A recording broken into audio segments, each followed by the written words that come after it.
Hey friends, Teresa Lusk with the Teresa Lusk Show.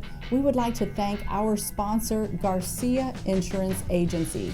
Contact my friend Enrique Garcia, who can give you a quote for your different insurance needs. Are you looking for life insurance, home insurance, umbrella, or other?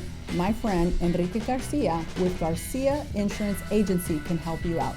Go ahead and reach him at the number listed on our screen. God bless. Hey friends, welcome to the Teresa Lusk Show. I have a phenomenal guest with me today. I have Susan Fletcher. In 2014, at the urging of many local leaders, Susan ran for Precinct 1 Commissioner 21 years after entering the political arena and was elected to the Collin County Commissioner's Court, where she now represents approximately 250,000 constituents in the northwest sector of Collin counties. Welcome to the Teresa Lusk Show. Thank you so much for having me. You know, you're not just this awesome Susan. I read your bio, I read through it, and I said, okay, there's a pattern here, Susan, Commissioner. There's a pattern Susan, please. The pattern is that I see that throughout your path, and I read even a little more thoroughly, it seems that you have been pulled and noticed by strong elected officials. And I said, there's a reason for this. And I started reading your bio and I started figuring it out. And then I realized she's also a woman of faith. So, Absolutely. Susan, what first of all, can you tell our viewers, because one of our goals is to educate our viewers, what does a commissioner do? Tell us what you do exactly. So, great. A commissioner is a lot of times, I would describe it as a city council on a county level. We have different services that we provide, but we're both local government. It's the government that I believe is closest to the people. When you've got a city council, you've got local problems that you're dealing with and local services that you're providing. And so on the county, it is the same, but we just provide different things. The counties are an original subdivision of the state. And so out of 254 counties, we have Collin County here, and counties are tasked with jail and judicial services primarily. There's other things that we do, like elections and other things, but different from a city council, you've got a city manager form of government in the cities where you elect a council and they have a city manager that will, appoint and hire and fire all the different employees. In county government, you elect those people. So we don't have a police chief, we have a sheriff. We have constables. We have, all the different judges. They're not appointed. They are elected. There's many different levels of judges, as you may be aware, but there are all these county services that the state knows have to be done, and these cases have to be adjudicated, and we have to try, people that have committed crimes or been alleged of committed crimes, and so those have to be done at the local level. They can't all be done at the state level. So in county government, we also build roads. We do a lot of different local services, as well as services in the unincorporated area. So if there are county roads, those are in the unincorporated area. Outside of a city, and then there are also city roads, and those are dealt with by the cities. And so many times we do partnerships, with those cities, and we will say, we're going to build, we'll give a grant money for this much of the road, and you build the other half, or we partner with those cities because I care as a commissioner about moving people throughout the community. We've got to be able to have, an infrastructure system to where people can get through, and mobility. If you live in Frisco and you work in Dallas, for instance, and it's not just the highways, it's those other, principal arterial roads that you would take. If there's a fatality accident, unfortunately, on a highway, which happens, people get off of the highway, and then they have to go through the cities to get to where they're going. And so I care very much about making sure we have that mobility network. That's very important to me. So there's many different things. I would tell you I never, ever get bored. Oh, I can imagine. So I'm listening to you going, my goodness, this list goes on and on and on. But as you're explaining this to me, this is important, Susan, because I think that in this time we really need to take voting seriously. And so when we hear about what is your job, Right. what are you responsible for? What do you care about? And even as I was reading about you, you were dealing with economic development, transportation, infrastructure, public safety. You just listed those. And sometimes we think, well, those things don't matter. Who cares about voting? Politicians are all crooked anyway. And that breaks my heart because I say, that's such a cynical view. If that's your city and your county, those things matter. Yes, they matter. So with that being said, let's talk a little bit about how does your work tie into even how our state runs? And what are some of the challenges that you have seen happen when a faithful, honest political person is trying to get something done? What are some of the challenges, and how does what you do tie into our state and how well our state runs? I think that's very, very important. I'll go a little further on our duties before I get there. And one of my main duties is the policy making and the budget. So I would say, we have staff to accomplish much of what I described earlier. And so, when it comes to roads and build, we have a public works department. I have in my role, we have a public works department that does for the whole county. Some commissioners would be actual road commissioners, and they have crews, and they have foremen, and they get out there and they build those roads. And so I can talk a little bit more about that later, but just budget-wise, it's very, very important too. So that ties into what you're asking about the state and the state legislature, because counties, different from cities, counties actually have to have a law that says we can do this or we can do that. All of our authority comes from the state. So as a subdivision of the state, all of our authority comes from the state. So we can't just say, I don't like red light cameras, and we're going to pass a law that says no more, which actually happened, but didn't happen from the Commissioner's Court. It happened from Austin, from the legislature. We can't just make up something that we want and do it. We have to make sure that we have the authority, the proper authority in state law to be able to do what it is we're desiring to do for our local community.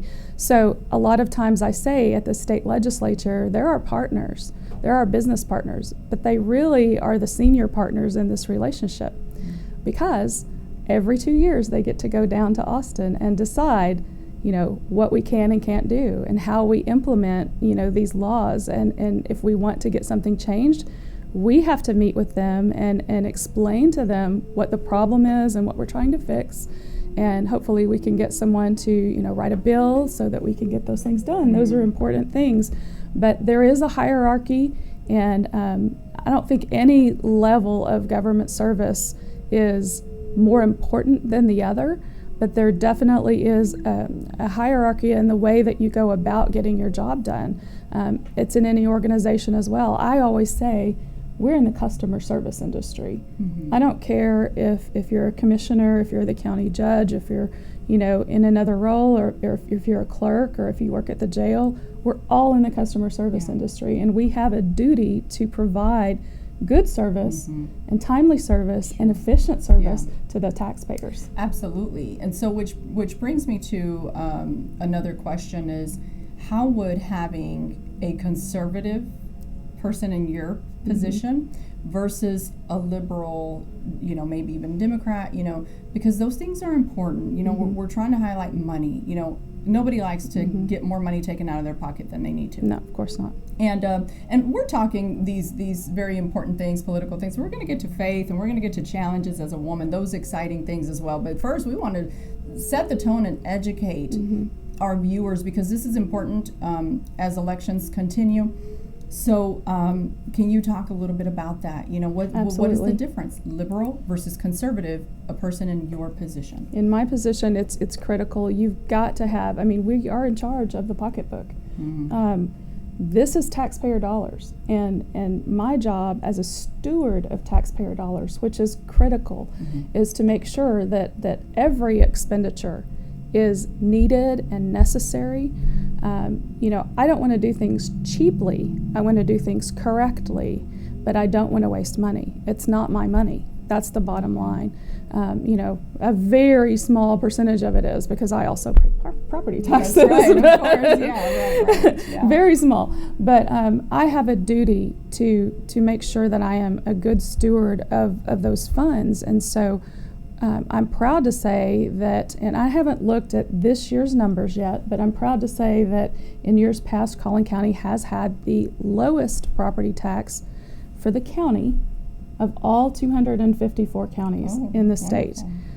That is a really big deal. We are very, very efficient with taxpayer dollars. Good. On the other side of that coin, I want to be clear that I don't want that to be apparent when you drive across the county line. I don't want you to come into Collin County and say, wow, the roads are just terrible, or, you know, I had to go and renew, you know, my car registration and I had to wait for an hour and a half in the line. My goodness, you know, those kinds of problems are what I'm trying to fix. And so I want to make sure that we adequately provide for our staff and for the public for those services that they pay taxes for. They deserve to get a trial date that they don't have to wait for 2 years to get, you know, emergency temporary orders on their child. You know, I mean, unfortunately, you know, things go wrong, you know, in marriages, and people make bad choices, and, you know, people get sued in business and different things, and there has to be court cases.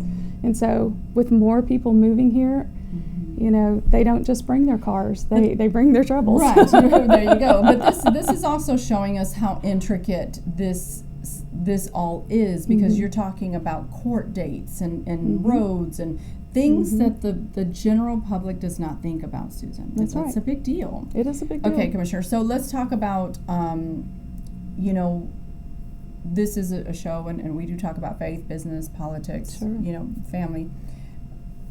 What drives you? Because you said a word that a lot of people do not use, and that's stewarding. You know, that's such a foundational Christian word. When you understand the principles of God and His kingdom and the Bible, you understand words like stewarding. Of course you do. So what, how does your faith play a part in that? Because really, it's easy to just get somebody's money and just say, here's what I'm going to do. It's easy to spend somebody else's money. Of course it is. But there's a conviction there, and there's something that holds you up from misusing. So tell us a little bit about how your faith has played a part in this, and then we're going to talk about challenges as a woman, because I love to, you know, promote women and see women grow and help other women empower. But for now, let's talk about what moves you and why your faith and how. You know, it is foundational as a believer, and I will say early on in my marriage, my husband and I had a thought about how we would handle our finances, but we both committed early on in our marriage to go through a Bible study together called Crown Ministries, and it was absolutely transformational in our marriage and how we approached finances and money. There are more verses in the Bible about money than there are about heaven. I mean, think about that. It's a big deal. Because God knows that is what competes for our hearts. He knows that. That's good. We're here for a short amount of time. It's finite. It's not infinite. Right. And as a steward of not just God's money and God's resources, you know, I've really got to think about how I spend my time. This time that I have is His time, and He's got things that He wants to accomplish in each one of us, not just me, in each one of us. And so I have a responsibility to Him first, to make sure that I am utilizing that time and not being wasteful, not squandering. That word squander is an important word to me as well, because my grandmother ingrained it into me when I was young.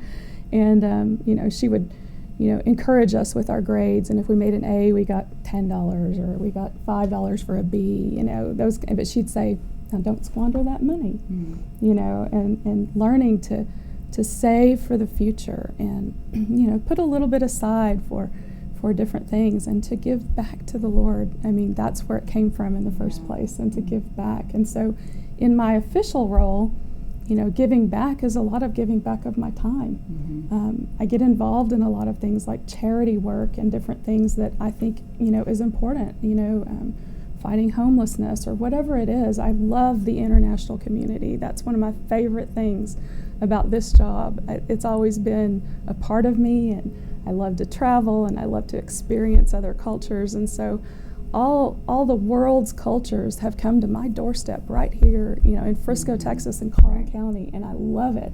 Yeah. So giving back to folks. There's a one that I work with. It's called Sankara Eye Foundation, and they absolutely will reach out and cure blindness in so many people across the world. It is literally such a blessing to me to be able to get out there and just give back to the community. I mean, yes, I can do my official role and my official job, but there's a lot of opportunities to give back and be there. If you're in an elected position, I really believe the people are your boss. Oh, of course. When you understand government, correct. When you understand it correctly and you have the right perspective, they can hire you, they can also fire you. And when people have a problem, you need to listen. Now, you may not agree, or you may have a different thought about how you would approach the problem, but you need to be there to listen. And so I spend a lot of time listening, trying to solve problems and trying to find, a workaround or a compromise, even if we don't agree, because people need to know, hey, it may not even be my job that they come to me about. I've had many people come and say, I need help with this or that. People that we may not agree on any politics at all. It doesn't mean that their problem isn't valid. Yeah. And so it's very important to listen. Yeah, so I agree 100% with what you're saying. I think that we've lost that touch of what it means for the people, for the government to be something that's run by the people, right? We've really forgotten that. We're seeing it in our country. We're seeing it in our state. I mean, there's so many things happening. If those of you, if you're watching the news, we don't have to tell you this, like it's happening. Let's talk a little bit about being a woman in a position like this. I love empowering women. I'm actually a minister first. I tell people that I'm a minister first. And I wrote a book called Girl Preach because I want women to rise up and take their positions. And being in this position for you, Commissioner, it's got to have some challenges because you are a woman. Even being with one of the greatest things I've had the opportunity to do is talk to so many different kinds of people now that I'm doing this television program, and I have so much fun. But I notice the differences in even how men communicate and how women communicate, and like you have to pay attention and be on your feet. And you do. I see the difference just with all personalities.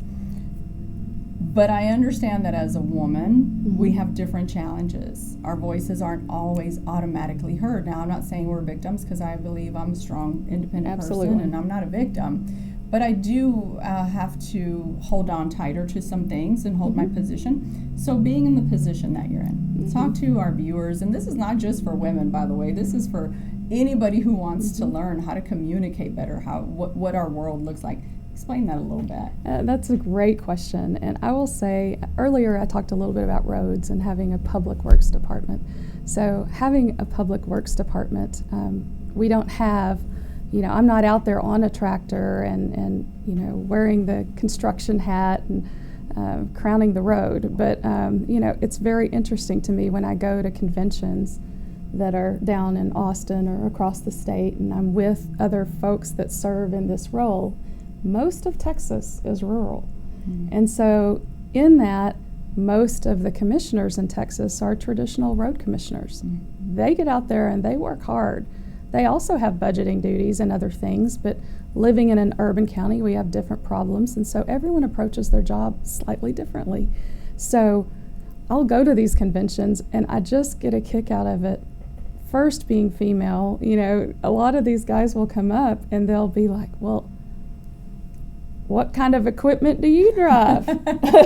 You know, in that big, deep Southern accent. And they want to compare, you know, because it's kind of like, how big is your truck? You know, it's very fun to me. And so I love those conversations, and they're fascinated with how different our jobs are. It's never from a, you know, superior or any kind of, I never feel that.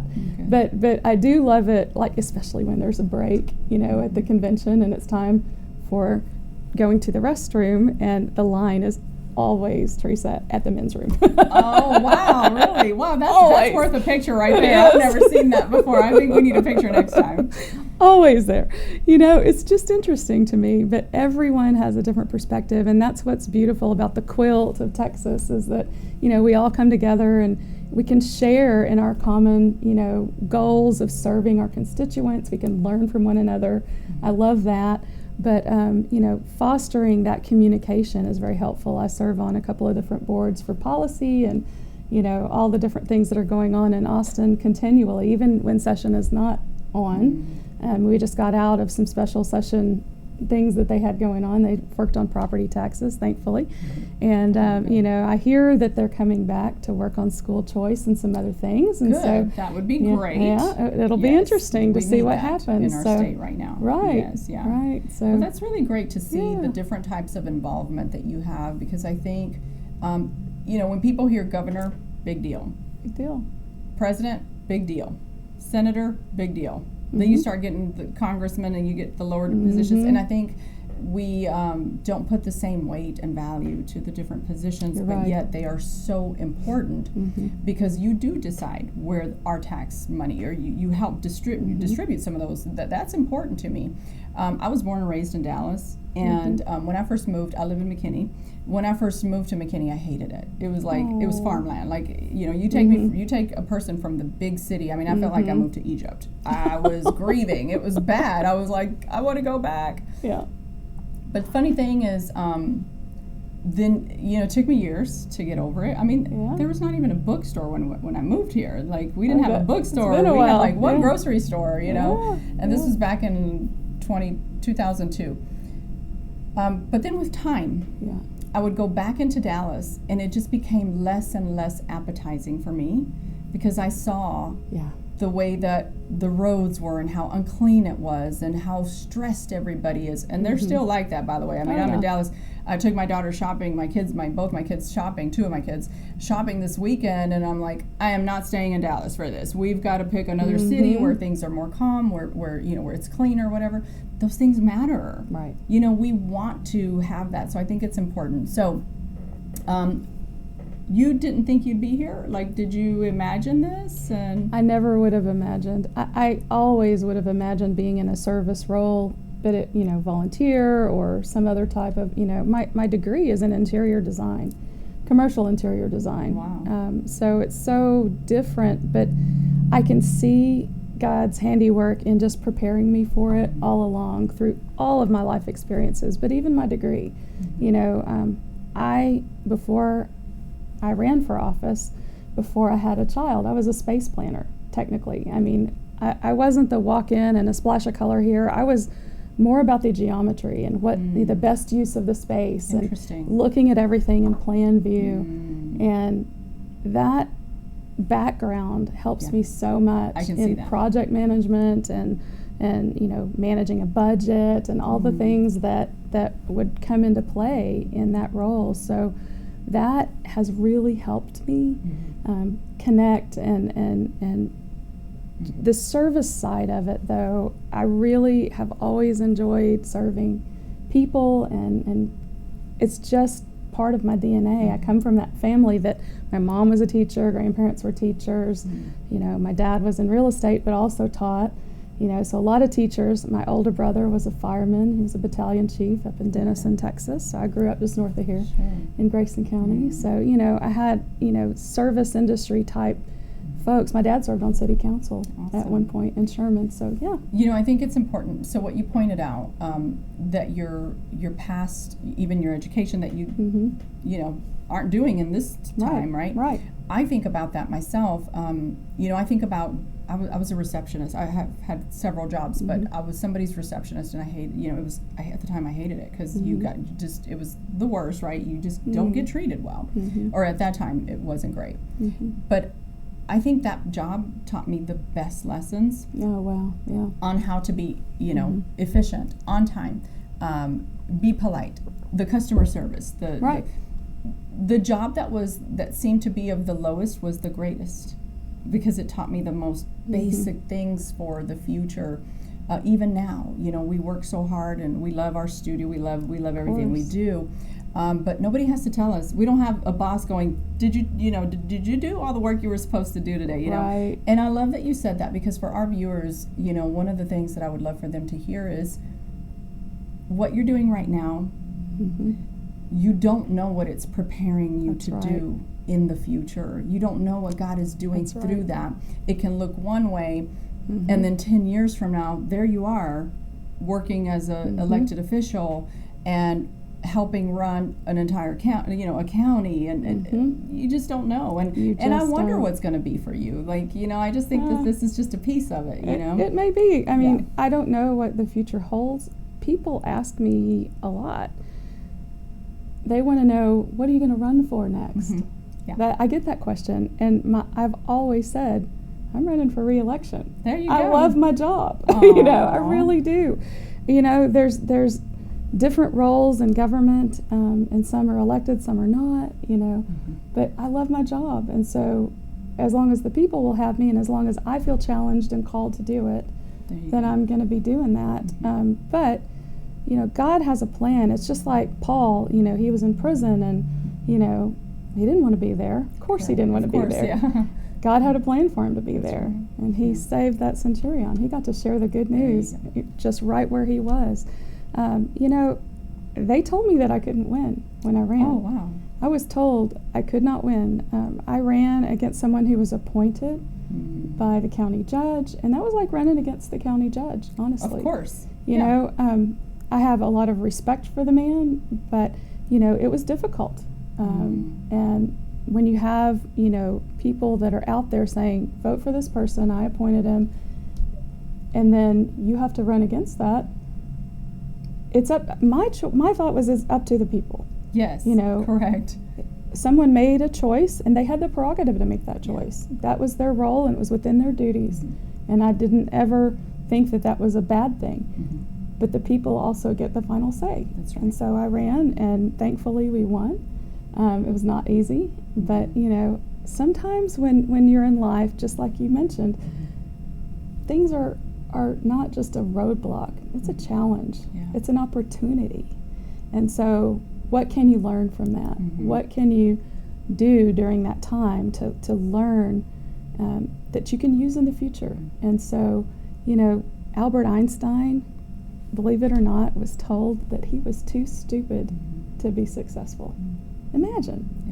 Nelson Mandela was 26 years in prison, and then he went on to lead his country to their first democratic election. I was thinking about him this morning, but yes. I mean, there are people that just inspire me. You've got Abraham Lincoln, failed as a businessman.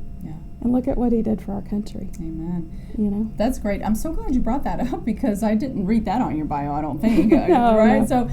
So, because I love these stories, because they point to the finger of God, where we think, because man has said that something has to or cannot be done. I was thinking this morning, I thought this phrase to myself, because I was reflecting on my own life and different doors and opportunities, and I thought to myself, I don't need favors from man. I just need God's favor. That's right. There is a difference. I don't need people to do me a favor, because I'm fully called, fully anointed, fully appointed.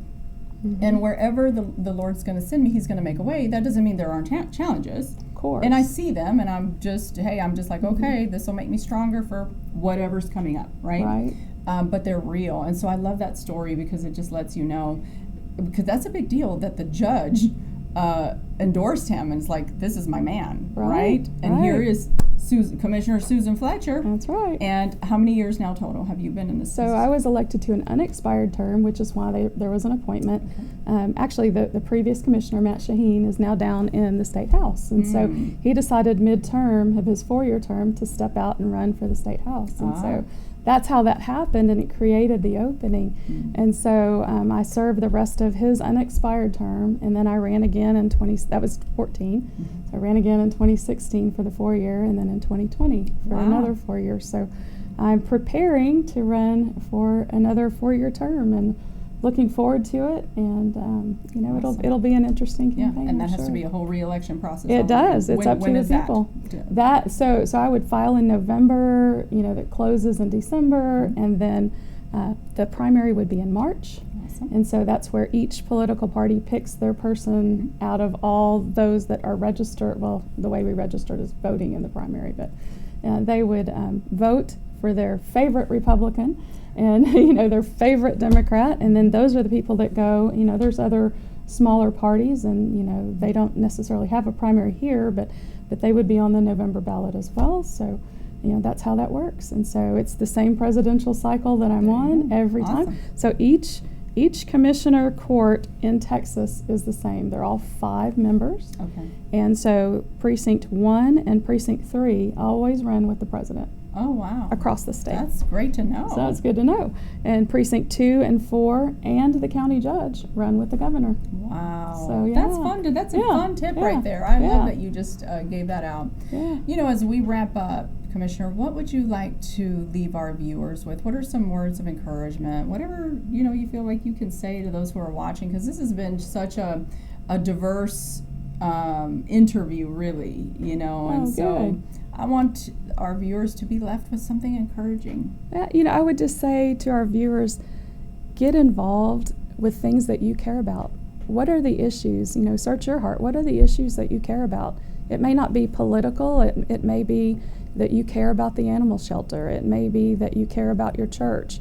Get involved in your community and figure out a way to serve. If you want to serve the veterans, or you know, whatever it is, you know, be able to get involved and work with others, learn your community, and draw from that, and take those experiences to help level up. I think a rising tide, you know, raises all ships, and so it's a great opportunity for people to get involved in their community. And it may be that you find out through that service that you have an opportunity to get out there and serve yourself in a greater role.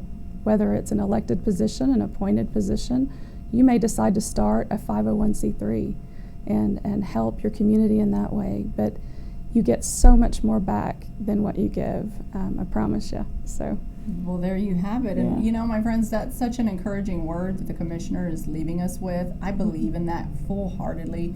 I really believe that some of the greatest pleasures you'll ever get in life is serving other people, being beyond yourself. Like, what can I gain? What can I do? What can I accomplish? And sure, I want to accomplish, but usually the accomplishing is always involving other people, right? How can I just help them be the best version of them? So thank you for sharing that. Absolutely. It's been a pleasure having you on. And how can people find you?